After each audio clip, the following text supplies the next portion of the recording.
Assalamualaikum warahmatullahi wabarakatuh. Kembali lagi dengan saya Maharia Alfia dari Prodi Akuntansi Universitas Akses semester 5. Kali ini saya akan membahas tentang software Zahir Accounting. Pengenalan Zahir Accounting. Dalam Zahir Accounting, Anda akan lebih banyak bekerja dengan mengisi formulir transaksi seperti keadaan sebenarnya, tanpa perlu mengetahui cara pembuatan jurnalnya. Jurnal yang dibuat secara otomatis dapat berjumlah lebih dari satu. Misal, jurnal penjualan kredit akan dibuatkan 3 jurnal, yaitu jurnal penjualan, pembayaran uang di muka, dan jurnal pencadangan penghapusan piutang. Demikian juga dengan jurnal-jurnal lainnya. Nah, seluruh proses pembuatan jurnal double entry, pencatatan kartu hutang dan piutang usaha, mencatat pemakaian barang dan menghitung harga pokok barang, serta perhitungan penyusunan dan pelaporan, grafik, dan analisa keuangan dilakukan secara otomatis. Seluruh data yang telah diisi akan disimpan dan dapat digunakan kembali pada transaksi-transaksi yang lain. Nah, fasilitas Zahir Accounting yang saya pakai ini adalah versi 6.1. Dalam aplikasi Zahir Accounting terdapat perbedaan antara fasilitas menu, aplikasi, dan modul lainnya. Nah, ini yang ada di fasilitas menu. Nah, jadi dia ada file, setting, plugin, tutup buku, Windows, F1, petunjuk. Nah, klik menu file jika ingin membuat data keuangan baru atau kembali ke menu utama, backup data, menjalankan alat bantu, membuat password dan hak akses dan lain sebagainya. Yang kedua, melalui menu setting, Anda dapat men-setup klasifikasi rekening perkiraan mengenai saldo awal rekening perkiraan, mengisi saldo awal piutang dan hutang usaha, saldo awal persediaan, mengatur bahasa, mengatur konfigurasi point of sales, dan mengatur konfigurasi program. Nah, melalui menu tutup buku ini juga Anda dapat melakukan proses tutup buku akhir bulan dan tutup buku akhir tahun. Selanjutnya yang D itu, melalui menu window Anda dapat menutup semua jendela atau form yang terbuka, menampilkan atau menyembunyikan panel samping, dan yang terakhir Anda juga dapat menampilkan panduan penggunaan program, video training, mendownload update terbaru, mengisi email kritik, saran, dan pertanyaan kepada PT Zahir Internasional, dan melakukan registrasi program pada menu petunjuk. Nah, selanjutnya di sini ada fasilitas modul, ada dashboard, digunakan untuk melihat tampilan grafik di antara neraca atau laba rugi, analisis rasio keuangan, dan bisa juga menjadi remember piutang atau hutang yang sudah jatuh tempo. Yang kedua, ada data-data, digunakan untuk membuat data master di suatu data kerja di Zahir Accounting. Yang ketiga, buku besar, digunakan untuk melakukan transaksi jurnal umum, membuat daftar akun, membuka buku besar per akun. Selanjutnya modul penjualan. Beberapa fasilitas yang ada di modul penjualan itu ada jurnal penjualan, jurnal pembayaran piutang usaha, jurnal pengembangan kelebihan, pembayaran piutang usaha, dan yang terakhir ada jurnal penghapusan piutang. Modul pembelian, ada beberapa fasilitas yang ada di modul pembelian. Yang pertama ada jurnal pembelian, jurnal pembayaran hutang usaha, jurnal penerimaan kelebihan pembayaran hutang usaha, dan yang terakhir jurnal penghapusan hutang usaha. Lalu modul kas dan bank itu ada beberapa fasilitas, yaitu transfer kas, kas masuk, kas keluar, dan rekonsiliasi bank. Lalu ada modul persediaan. Fasilitas yang ada di modul persediaan itu ada jurnal penyesuaian persediaan, jurnal pemindaian barang, stock up name, dan penentuan harga jual. Dan yang ketiga ada fasilitas laporan. Di Zahir Accounting tersedia dalam ratusan bentuk, tidak hanya laporan keuangan yang utama, tetapi juga ada laporan yang berhubungan dengan manajemen, berupa laporan grafik atau analisis rasio dan laporan lainnya. Dan yang terakhir ada search. Fasilitas ini berguna untuk tracking atau mencari data yang diketik dengan melakukan pencarian kepada seluruh database data kerja dari mulai data master hingga ke transaksi. Nah, ini penyusunan laporan keuangan perusahaan dagang. Nah, nanti kita akan mengisi informasi perusahaan. Selanjutnya, jenis perusahaannya.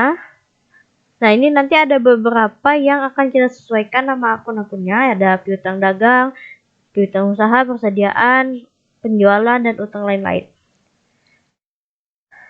Nah, ini saldo awal akun yang akan kita masukkan nanti di Zahir Accounting. Nah, kita langsung aja ke Zahir Accounting. Nah, untuk informasi pertama, saya menggunakan Zahir Online karena laptop saya kurang mendukung untuk menggunakan aplikasi Zahir. Jadi saya menggunakan Zahir Online. Di sini kalian tinggal sign in aja. Di sini saya sudah login dengan email dan password yang sudah saya registrkan di aplikasi Zahir Online. Lalu kita klik masuk.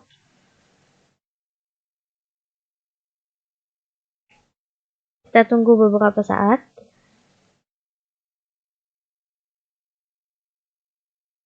Nah, di sini langsung masuk ke sini. Ini sudah ada beberapa yang saya coba sebelumnya.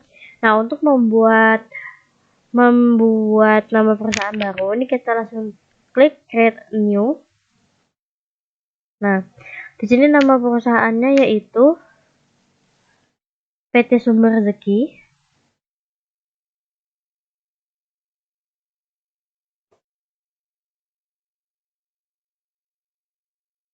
Nah, untuk jenis usahanya ini adalah perdagangan dan distribusi. Nah, di sini untuk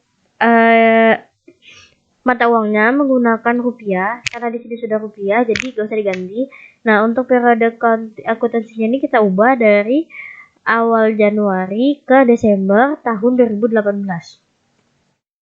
Simpan dan lanjutkan. Lalu saya menyetujui, lalu kita klik simpan. Kita tunggu beberapa saat.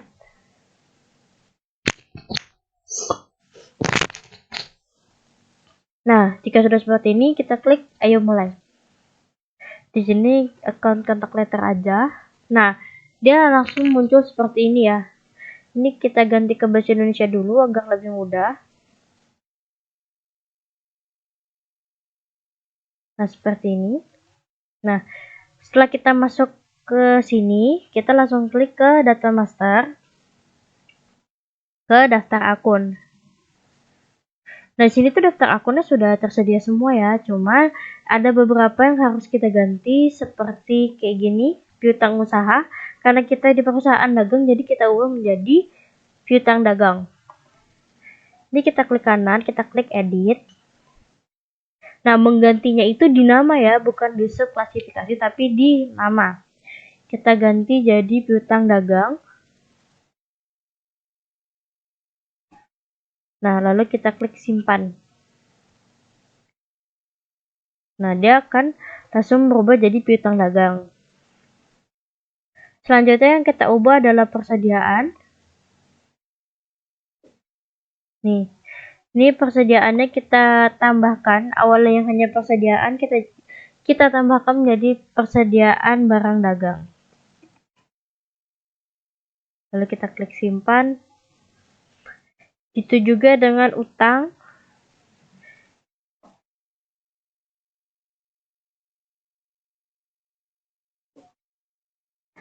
Kita cari utang. Nih, utang usaha kita ganti menjadi utang dagang ya. Utang dagang. Kita klik simpan.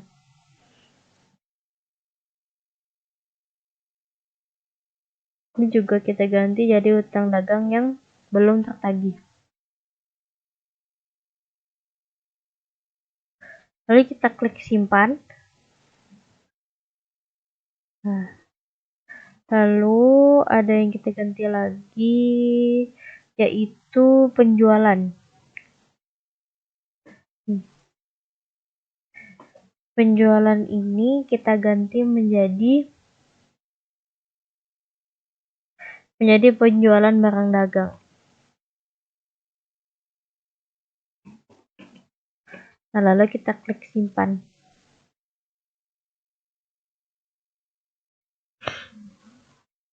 Selanjutnya setelah kita sudah mengubah beberapa yang kita sudah sesuaikan menjadi perusahaan dagang, selanjutnya kita akan memasukkan saldo awal di dalam daftar akun ini. Nah, saldo awalnya itu kita dapat dari sini ya, yang udah ditentukan nih di sini. Kita masukin aja. Nah, cara masukinnya itu kita klik yang profil, lalu kita masukkan saldo awal. Yang pertama kita masukkan akun ya. Nah, kita masukkan akun karena ada di sisi debit sebesar 3.500.000.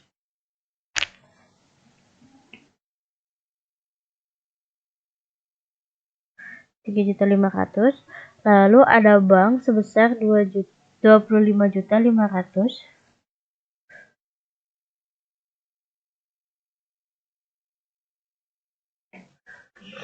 Lalu ada piutang dagang di sisi debit sebesar 4.550.000. 4.550.000. Mohon maaf. Ini 4.550.000. Nah, lalu ada persediaan barang dagang. Kita cek dulu persediaan barang dagang ini sebesar 13.815.000. Nah, lalu ada asuransi dibayar di muka.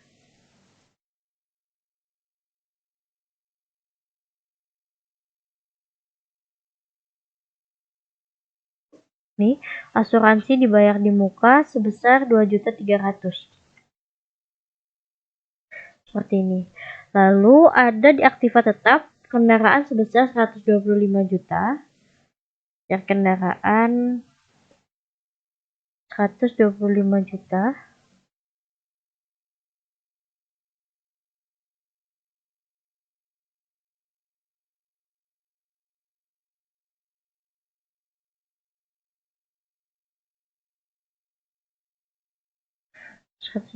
Juta. Lalu di sisi kredit ada akumulasi penyusutan kendaraan.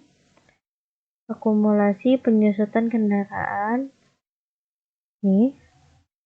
Di sisi kredit ya, mohon maaf, sebesar 12.500.000.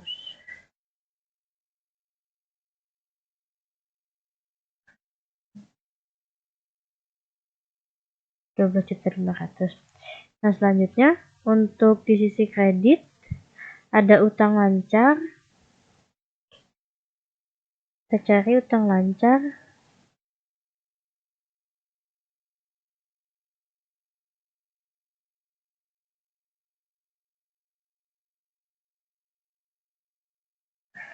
Ini utang dagang sebesar 16.875.000. 16.875.000. Ya, seperti ini. Lalu utang gaji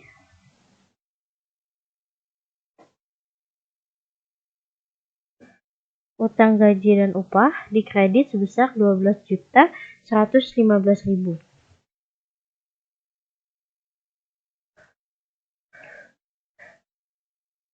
Kelebihan satu ya, mohon maaf. 2.115.000. Lalu ada utang bank.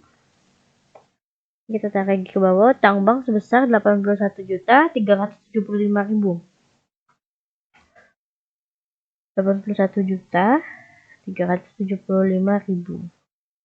Seperti ini. Selanjutnya ada modal dan laba ditahan. Kita cari dulu modal.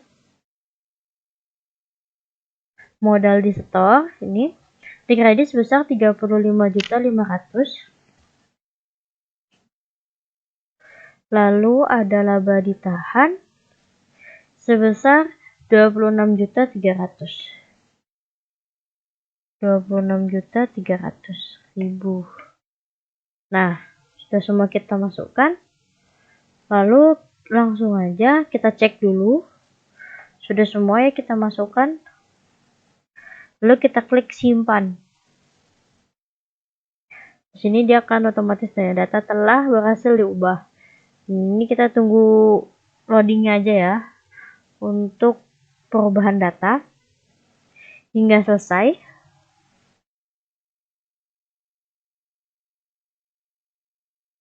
Ini masih loading karena mungkin agak banyak juga ya data yang kita masukkan. Nah selanjutnya kita tuh ingin melihat apakah aktiva dan pasifanya itu imbang atau balance. Itu caranya kita tinggal klik laporan, lalu kita ke laporan keuangan.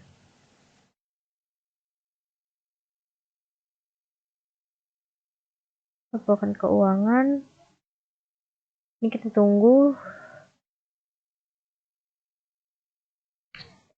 Nah, selanjutnya ini akan muncul seperti ini, ada laporan keuangan, buku besar, kas dan bank. Nah, kita klik di neracanya. Nah, ini tanggal 19, mata uangnya rupiah, klasifikasinya all, ini yang ada checklistnya, kita unchecklist semua. Lalu kita klik OK. Nah, ini kita rubah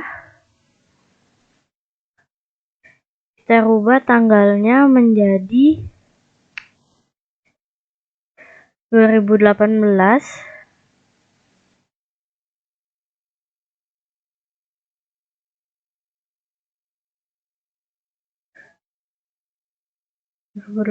Kita ganti jadi bulan Januari tanggal 1 ya. Nah, tanggal 1 Januari 2018. Lalu kita klik OK. Nah, seperti ini. Ini kita lihat total aktiva dan pasifanya. Sudah balance saya itu 162.165.000. Nih. Dengan yang ini sama ya. Nah, seperti itulah menggunakan Zahir Online dalam pembuatan data laporan keuangan. Salah hilafnya mohon maaf. Wassalamualaikum warahmatullahi wabarakatuh.